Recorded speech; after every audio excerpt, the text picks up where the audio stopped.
बिस्मिल्लाहिर्रहमानिर्रहीम अस्सलाम वालेकुम रहमतुल्लाह। यूएई के वली अहद खालिद शेख ज़ैद अल नहयान की जानिब से पाकिस्तान का दौरा किया गया और ये बड़ा मुख्तसर तरीन दौरा किया गया, बहुत मुख्तसर। एक तो उनकी जानिब से बारिश के मौसम के अंदर पाकिस्तान के अंदर एंट्री होती है, बड़े ही अहम तरीन मौके पर, बड़े अहम तरीन टाइम पर। इसकी टाइमिंग बहुत अहम है कि जब पाकिस्तान के अंदर आने के लिए कोई तैयार नहीं और ऐसे ममालिक के सरबराहान आ रहे हैं जिनकी कोई वैल्यू नहीं होती, जिस तरह से अज़रबैजान का या बाकी नेपाल का, युगांडा का, कोई अफ्रीकन मुल्क का कोई सदर सुदर यहाँ पर आ जाता है। आ जाके अब इन्हीं ममालिक के सदूर या वज़ीर आज़म यहाँ पर आ सकते हैं। अदरवाइज़ किसी ताकतवर मुल्क या किसी ऐसे ताकतवर इकॉनमी के मुल्क की पाकिस्तान के अंदर आमद जो है अब नज़र नहीं आती।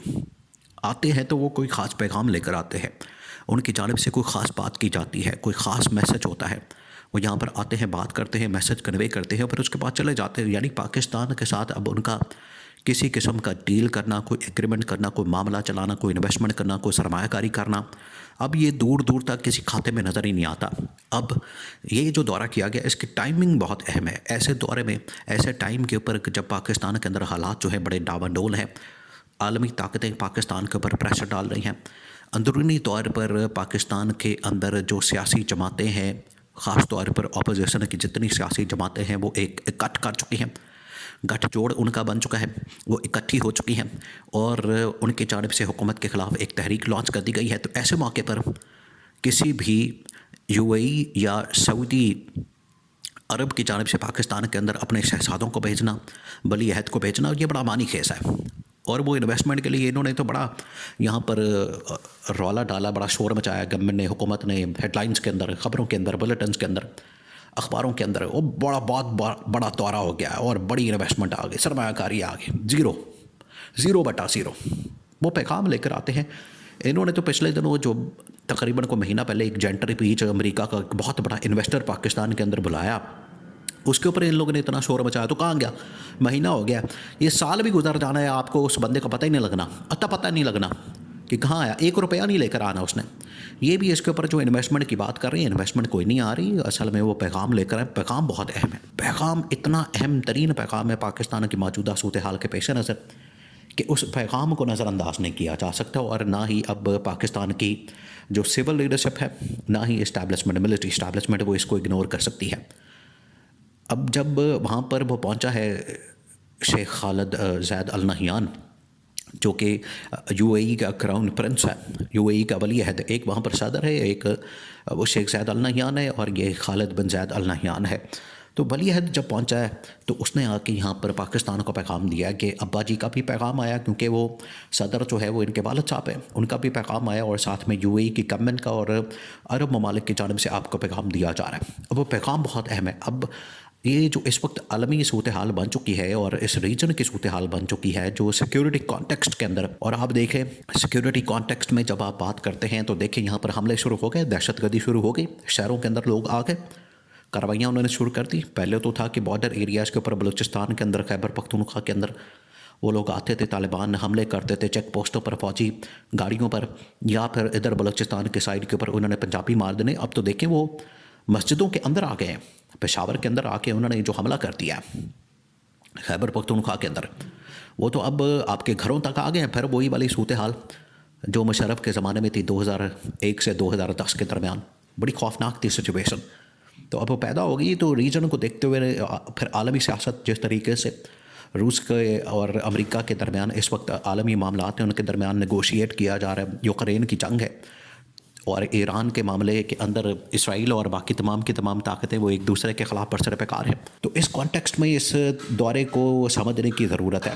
एक तो ये पैगाम दिया गया है आलमी तनाजुर में ये दिया गया कि जिस तरीके से डोनाल्ड ट्रंप ने वहाँ पर पाकिस्तान के अंदर और ख़ास तौर पर यूक्रेन की जंग को लेकर, फिर उसके बाद रूस के मतलब मामलात और गज़ा के मतलब जो उसने स्टेटमेंट दी, तो उसके ऊपर जो इस्लामी ममालिक है उनकी जानिब से रद्द अमल तो आया, सऊदी अरब की जानिब से, यूएई की जानिब से, लेकिन पाकिस्तान ने वैसा रद्द अमल नहीं दिया। इस कॉन्टेक्स्ट में ये जो दौरा है ये बहुत अहमियत का हमल है कि उधर अब ये पाकिस्तान की जानिब से क्योंकि रिस्पांस ऐसा तगड़ा नहीं आया, उन्होंने पूछा है कि पाकिस्तान के अंदर क्या मसला, क्या आपकी लीडरशिप के अंदर सिविल और मिलिट्री लीडरशिप चले। मिलिट्री लीडरशिप का तो ये काम नहीं, वो तो सफारती महाज के ऊपर, खारजा महाज के ऊपर वो तो इस तरह के मामलात को नहीं देखते, लेकिन ये तो काम होता है सिविल लीडरशिप का। सिविल लीडरशिप इसके ऊपर अपना कमेंट करती है और आलमी मामलात को देखती है और उसके ऊपर सफारतकारी भी करती है और बयानबाजी भी करती है। और यहाँ पर किसी ने जवाब ही नहीं दिया उनको। एक तो इस बात के ऊपर बड़े तहफ़्फ़ुज़ात और बड़ा गुस्सा। दूसरा, उन्होंने कहा कि हमारे एक पैसे पड़े हुए, देखिए उनका तकरीबन को $3 अरब पाकिस्तान के अंदर पड़ा हुआ है, यूएई का। उन्होंने यहाँ पर फ्रीज़ करके रखा हुआ है शो मनी के लिए। जिस तरह से लोग यहाँ से जाते हैं एयरपोर्ट के ऊपर, आपको शो मनी करनी पड़ती है ताकि पता लग जाए कि ठीक है बंदे के पास पैसा है, ठीक ठाक आदमी है, स्टेटस वाला है। ऐसे ही पाकिस्तान को भी दिखाना पड़ता है आलमी ताकतों को, कर्जा कुर्जा लेने के लिए, लोन लेने के लिए, मांगने के लिए, भीख मांगने के लिए। औकात तो इनकी ये है। तो $3 अरब उन्होंने रखवाए हुए पाकिस्तान के स्टेट बैंक खजाना के अंदर, स्टेट बैंक के अंदर। उन्होंने कहा ये पैसा वापस करें आप, तो ये इसके ऊपर सापा बन के बैठ गए, कहीं खा पी ना जाए, वो इसलिए भी आए। तीसरा जो सबसे अहम तरीन पैगाम भेजा, अब वो पैगाम है जिस मकसद के लिए उन्हें पाकिस्तान के अंदर खुद आना पड़ा, और इसी मकसद के लिए उन्होंने आर्मी चीफ़ के साथ मुलाकात की। उन्होंने सदर जरदारी को भी वहाँ पर बुलाया और शहबाज शरीफ को भी, अर्दली को भी, वहाँ पर तीनों को बुलाया। ये तीनों अहम तरीन स्टेक होल्डर, अहम तरीन ओहदों के ऊपर बराजमान, टॉप लेवल के ऊपर, आर्मी चीफ, सदर और वज़ीर आज़म, तीनों को बुलाया, वहाँ पर बिठा दिया। ना कोई प्रेस कॉन्फ्रेंस हुई, ना कोई इस हवाले से कोई और बात हुई, वरना जो इस तरह के दौरे होते हैं वो 2-3 दिन के होते हैं। प्रेस कॉन्फ्रेंसें हो रही हैं, मुआहदे हो रहे हैं, ये हो रहा है, वो हो रहा है, इधर आ रहे हैं, इधर जा रहे हैं, उधर आ रहे हैं, तो बड़ा रौनक मेला लगा रहता है। लेकिन नहीं, वो आए टोटल 6 घंटे के लिए आए, बैठे, खाना शाना खाया, मैसेज कन्वे किया और उसके बाद फ़्लाइट पकड़ी और सीधा वापस। उन्होंने मैसेज दिया है कि देखिए आपने जो अंदर अपने लड़ाई झगड़े और अंदर जो आपने तू तकरार और अंदर जो आपने को सोनामुखी शुरू किया हुआ है एक दूसरे के साथ, यहाँ पर पॉलिटिकल विक्टिमाइजेशन, क्रैकडाउन, पकड़ दकड़ और इंतकामी कार्रवाइयाँ, ये बंद करें तमाशा। दुनिया में पूरी खबरें जा रही हैं, दुनिया के अंदर आपने ये तमाशा यहाँ पर खोला हुआ है, आपने यहाँ पर खाता खोला हुआ है। आप अक्ल से काम लें, होश के नाखून लें और मामला ठीक करें, वरना ये चीज़ें हाथ से निकल जानी। उन्होंने आगे ये अपने तरीका दुरुस्त करें, ये कोई तरीका नहीं हुआ। तो आके उन्होंने समझाया इनको, ख़ास तौर पर दोनों को, जिसमें शहबाज शरीफ और सदर आसिफ जरदारी है, कि बंदे का पुत्र बनो, जाली तरीके से आके तो बैठ गए हो। अब ये आलमी ताकतें इनको बात करती हैं, आलमी ताकतें जाली तरीके से आके तो बैठ गए। तो ये अंदर पैगाम दे दिया गया, जनरल आसम को भी कहा गया कि आप भी इनको ज़रा डंडा दें ताकि ये काम बंदे के पुत्रों वाला करें, अगर नहीं कर सकते तो घर चले जाएं। यहाँ पर ये चढ़ के बैठ गए हैं, इसके ऊपर कुर्सी पर चिमड़ के बैठ गए हैं। तो मामलात को बेहतर करने के हवाले से पाकिस्तान को इमरान खान की रिहाई के मुतालिक पैगाम दिया गया।